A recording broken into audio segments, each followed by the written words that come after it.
Sziasztok! Megnézzük, mi újság a lelkitársaknál. A lelkitársak az én értelmezésemben nem csak párkapcsolatban lehetnek, hanem mindenki lehet lelkitárs, aki azért jön az életünkbe, hogy segítse megvalósítani az életfeladatunkat, amit leszületésünk előtt elhatároztunk, vagy elhatároztak, és így vagy úgy segítenek, valamikor nem éppen úgy, ahogy mi szeretnénk, minden esetre azzal a tapasztalással, amit általa megélünk, az biztos, hogy bennünket abba az irányba mozdít el. Úgyhogy lássuk, hogy most kinek minek az energiája érkezik ide. A lelkitársak, ezek hogy vannak? Mit lehet tudni az ő kapcsolódásukról? Mit lehet tudni az ő kapcsolódásukról? Ezek a lelkitársak mit csinálnak?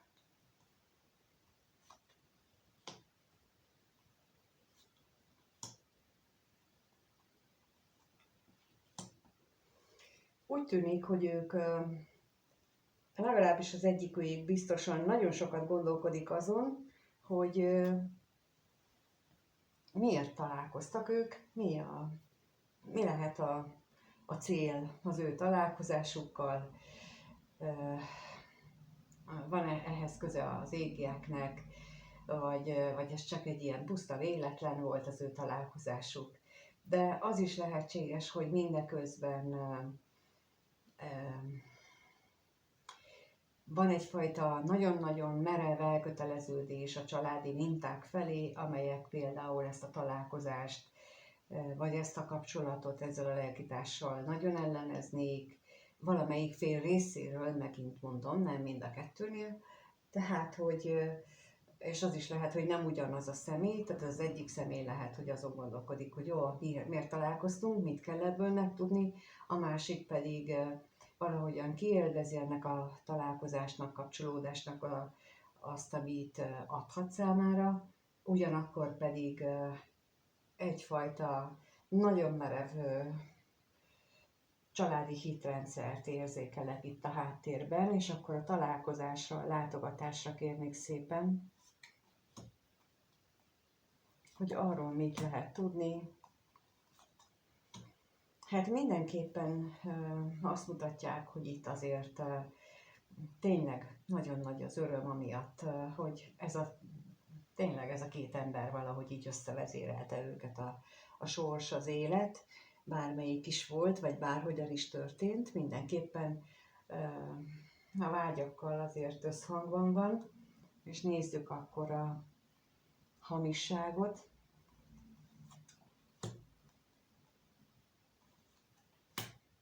Hogy arról mit tudhatunk meg. Mint mondtam, a másik személynek nagyon merevek a családi mintákkal szembeni azonosulások, elköteleződések, viszont olyan, minthogyha azt is érzékelni, hogy ezt nem annyira díjazza a szerencse vagy a sors az életében, mert amikor ezt éli, akkor hát gyakran cserben hagyja őt a szerencse, mondjuk így. Vagyis, hogy tudatosul az benne, hogy esetleg azok a minták, amiket ő megél, az úgy nincs díjazva a sors által. De az még nem biztos, hogy leesett neki, hogy összeállt volna, hogy ez így a kettő együtt ok-okozati összefüggésben lenne, hanem sokkal inkább csak külön-külön állapítja meg, hogy ő neki nagyon merevek a családi elköteleződései.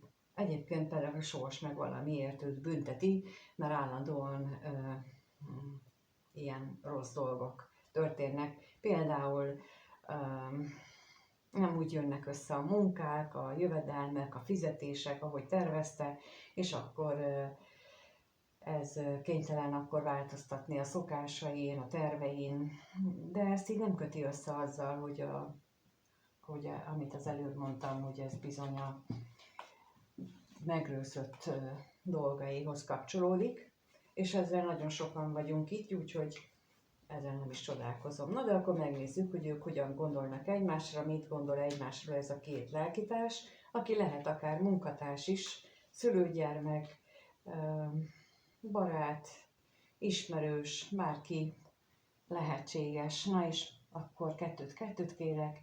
Először, hogy a nő az hogyan gondol a férfira, 2 lapot kérek a nő gondolataira, a férfival kapcsolatosan, és a férfi hogyan gondol a nőre.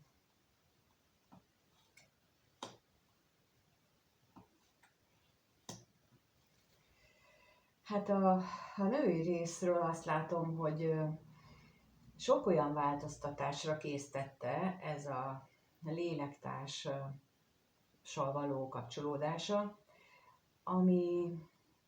ami azt eredményezte, hogy az életének számos dolgát, vagy legalábbis egy dolgát hátra kellett hagyni, de úgy konkrétan, tehát, hogy nem csak, hogy meg kellett változtatni, hanem le kellett róla mondani.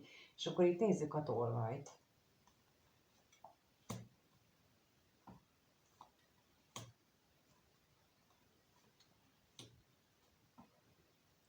És a halálra is kérnék szépen, akkor már egyúttal.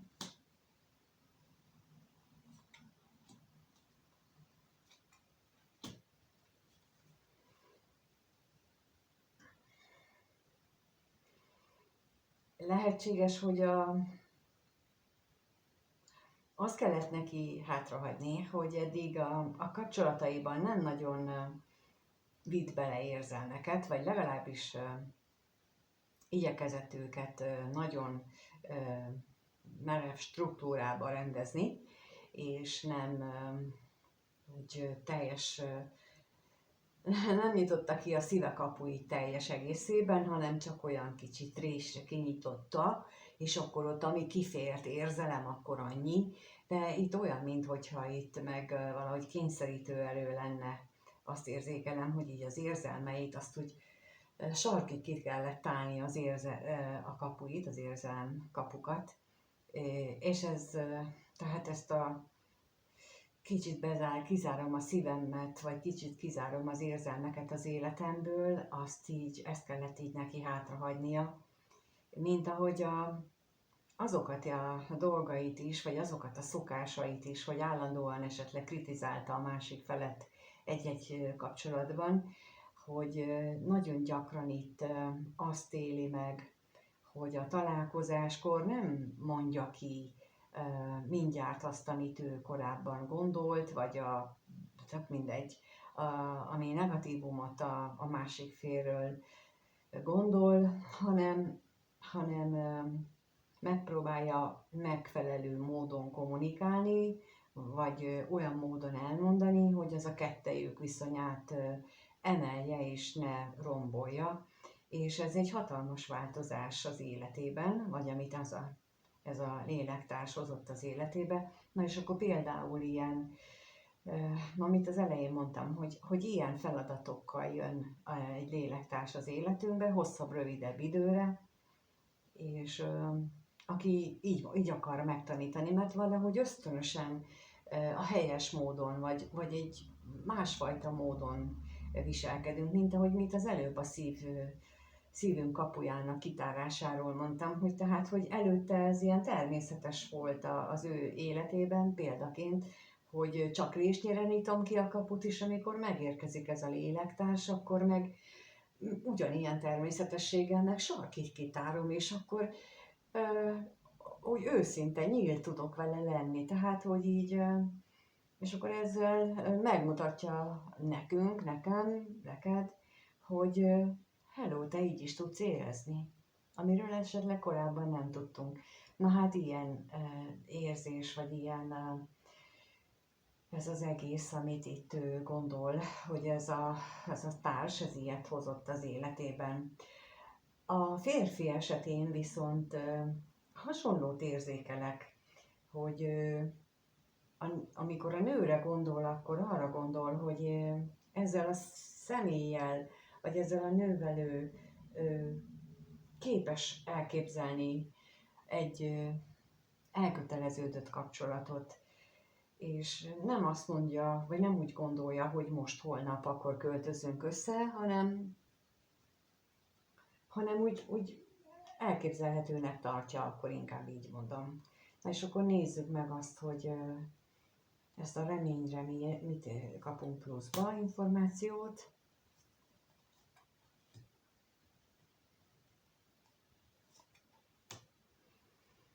És a házasságra.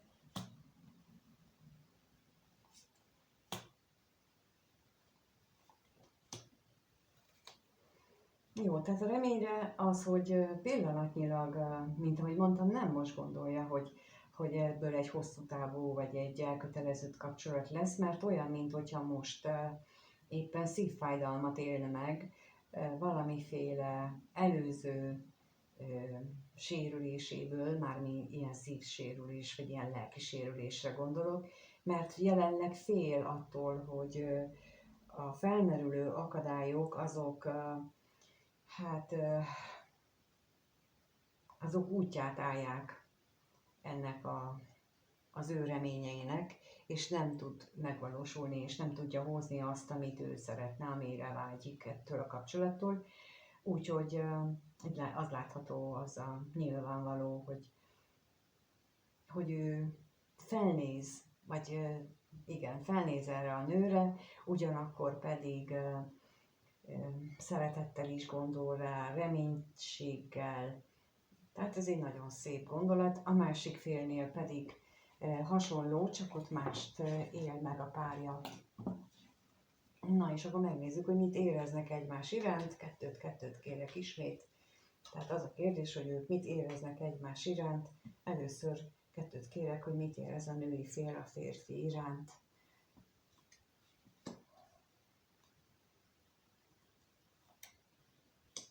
És a férfi mit érez a nő iránt?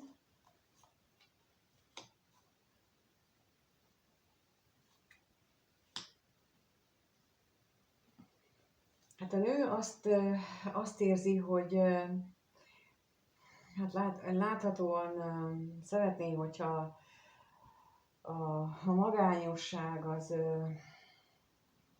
az úgy elmúlna. Tehát most akkor a kevés pénzre kérnék szépen. És özvegy férfira is kérek.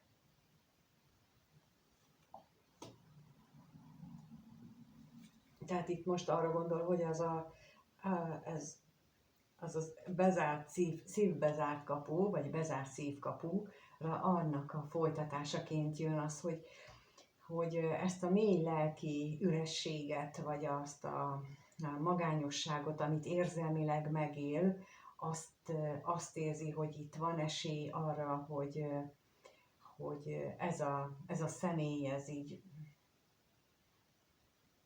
így megváltoztassa benne.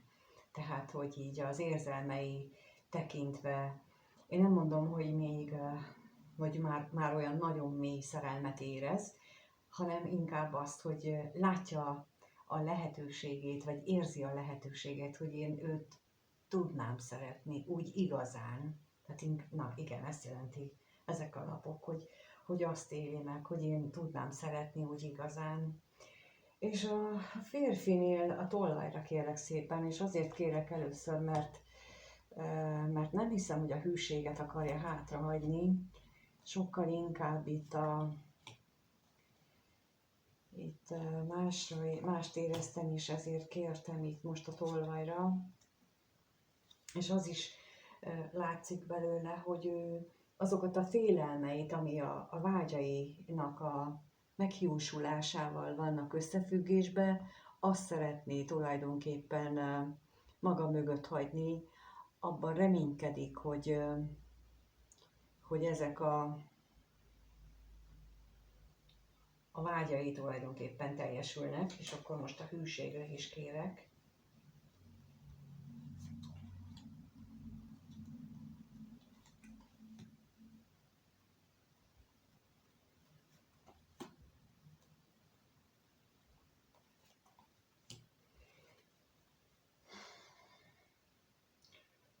hát ezt nem hiszem, hogy úgy olyan nagyon, tehát a kitartását azt nem annyira szeretné hátrahagyni, sokkal inkább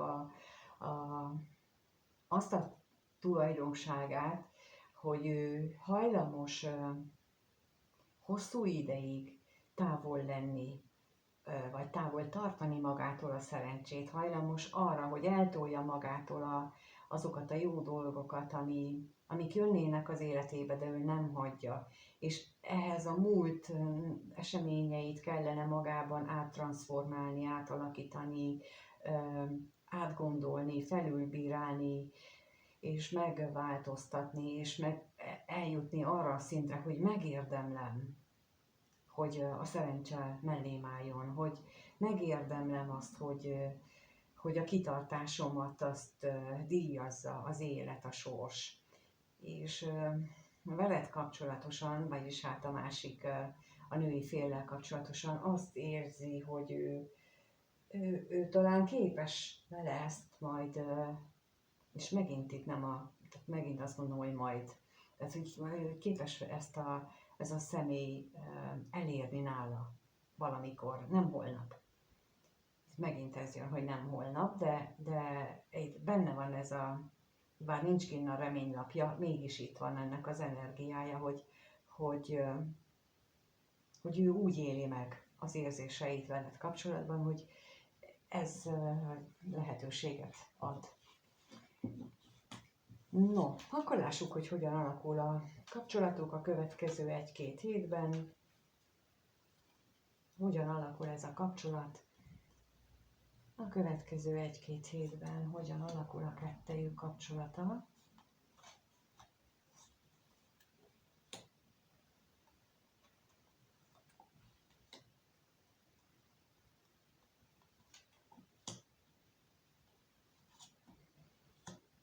Nagy átalakulások, váratlan fordulatok, be nem tartott ígéretek, ez mind jöhet ebben az időszakban. Mire vonatkozik ez a nagy átalakulás? Úgyhogy le halálra kérnék szépen.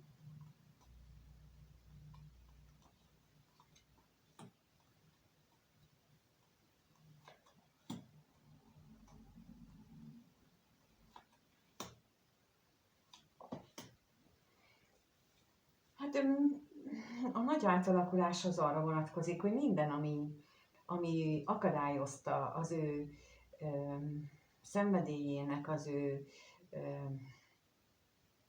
tüzes vágyának a megélését az érzelmek terén, vagy azok az érzések, amik ilyen érzelmi akadályok voltak, na abban történnek változások, azokban lehetnek ilyen, hogy leomlanak a falak, és vagy a kettejük között, mondjuk így, bármelyiküknél is előfordulhat, vagy mindkettejüknél egyszerre. Nézzük a levelet.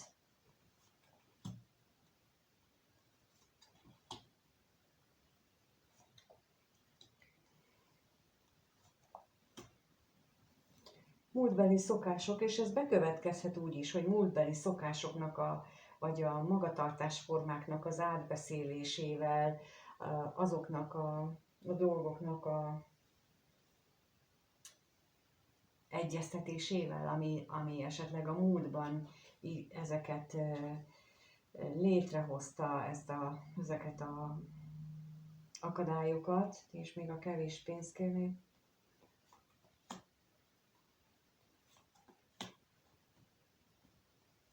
És itt sokat gondolhatnak, megint csak vagy mind a ketten, vagy egyikőjük legalábbis arra, hogy azt a bizonytalanságot, amit eddig magában érzett, vagy az anyagiak miatt, vagy úgy általában az üresség miatt, azt hogyan éli meg a másik személy mondjuk, illetve hogy az milyen fájdalom és veszteségérzést vált ki benne. Tehát, hogy itt a következő időszak ebben a kapcsolatban az arról szól, hogy így számba veszik azt, hogy hogyan tudnak ők közös nevezőre jutni. És itt ez a lényeg, hogy ez lesz a lényeg a következő időszakban, hogy mindketten lehet, hogy külön-külön csak, de az is lehet, hogy egyeztetnek, mert annak is megvan az esélye, hogy egyeztetnek arról, hogy ki és miért viselkedett úgy a múltban, és amit még néha mondok, de most akkor ismét elmondom, hogy nem baj az, ha megmondjuk, hogy a másik személytől mire várunk. Főleg ez a nőknél jellemző, hogy azt szeretnénk, hogy kitalálja, amit szeretnénk. Nem gondolat. Tehát nem gondolatolvasást, olvasót szeretnénk az életünkbe. Nem működik mindenkinél a gondolatolvasás, hogy kitalálja a kívánságunkat, mert mi sem tudjuk az intuíciónkat értelmezni. Tehát most képzeljük el, hogy nem tudjuk a saját intuíciónkat értelmezni, viszont elvárjuk, hogy az a másik ember meg tudja, hogy mi játszódik le a mi fejünkbe. Milyen igazságtalan elvárás ez már. És ez bármelyik fél részéről igaz, tehát amelyik ezt így gondolja, hogy akkor tudja. Éppen ezért, ha javaslom azt, hogy nem kell megvárni, hogy kitalálja, hanem elmondani, hogy én annak örülnék, hogy. És akkor ezt így nem utasításszerűen, hogy nem azt kell mondani, vagy nem az a jó formula, hogyha azt mondjuk neki, hogy én annak örülnék, hogyha te minden este elmosogatnál, és úgy várnál engem haza. Nem igazán, ez nem ennyire, hanem hogy valahogy másképpen. De az a lényeg, hogy például, mondok egy példát, hogy nagyon jó az, hogy ha van az a másik embernek mondjuk a szeretett nyelve az, hogy ő ilyen apró ajándékokkal lep meg, hogy azt mondjuk, hogy nagyon örülök, hogy hozol nekem egy esténként egy kis csokit, és ezt én nagyon szívesen veszem, de ha még boldogabbá szeretnél tenni, akkor simogass is meg mellettem, mert én a simogatást, az érintést azt jobb szeretem. Ugye ez egy másik szeretetnyelv, de így ha elmondjuk a másiknak, akkor tudni fogja. És akkor nem húzunk le 20 évet, és utáljuk meg a másikat, mert hogy ő nem akar bennünket megsimogatni, amikor pedig mi arra vágyunk. És fordítva is egy számtalan más dolog, tehát így a szeretetnyelvek megismerése, a sajátunk és a másiké, az nagyon sokat tud segíteni. És valahogy itt is én azt érzem, hogy ebben a következő időszakban ilyen jellegű egyeztetés, nem csak a szeretett nyelvek tekintetében, hanem a különböző megélések tekintetében is tud segíteni. És ez egy ilyen nagyon pozitív kommunikációval bizony rengeteget javíthat az életünkön, mindenkien, akik együtt élnek, vagy akik valamilyen szinten már együtt töltik a életük egy meghatározott hányadát, akkor abban ezt is lehet, mint ötlet mondtam el, ismét nem azt mondom, hogy ez az egyetlen üdvözítő, de remélem, hogy azért lesznek, vagy vannak olyanok, akik talán még sosem hallottak ilyesmiről, és akkor ezt így megfontolják, és ennek hatására talán szebbé és jobbá válik az élet, legalábbis reménykedek benne, és ezért köszönöm, hogy itt vagytok, és megnézitek, és a kommentben megírjátok, hogy mit gondoltok róla, vagy egyáltalán tesztek oda valamilyen véleményt, interakciót, az nagyon örülök neki, a feliratkozásnak, lájkoknak úgy szintén. A leírásban találtok tanfolyamról, kártyaolvasó tanfolyamról linket, vagy hogy hogyan tudtok személyesen egyéni konzultációt kérni tőlem, és még sok mindent, úgyhogy ajánlom figyelmetekbe, hogy nézzétek meg, és ha bármiben tudok segíteni nektek, akkor keressetek. Amíg nem találkozunk, addig viszont mindenkinek minden jót kívánok. Sziasztok!